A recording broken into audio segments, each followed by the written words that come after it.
Challenge আমরা মনে করি এটা একটা অপরচুনিটি। চ্যালেঞ্জ তো অবশ্যই আছে এবং চ্যালেঞ্জ মোকাবেলা করার জন্যই আমরা এখানে আছি।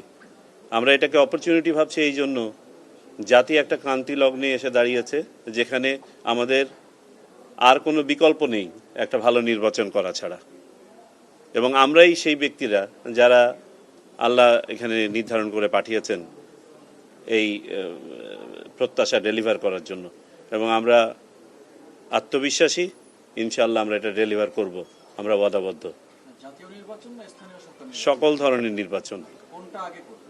এটা এইসব নিয়ে কথা বলার এখন আমার মনে হয় সময় আসে নাই। আমরা খুব ইনিশিয়াল স্টেজ, এই বিস্তারিত বিষয় নিয়ে আমরা পরে আলোচনা করব। দ্রুত ব্যাপারটা তো একটা রিলেটিভ টার্ম, এটা একটা পলিটিক্যাল প্রসেসের মধ্যে দিয়ে আমরা যাচ্ছি।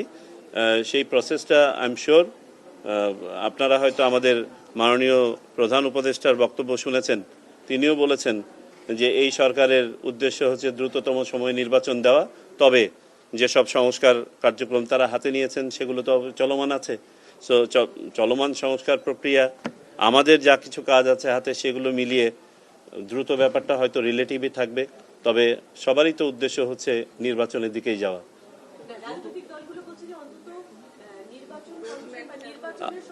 যথাযথ সময় ইনশাল্লাহ আমরা সেটা নিয়ে কথা বলবো।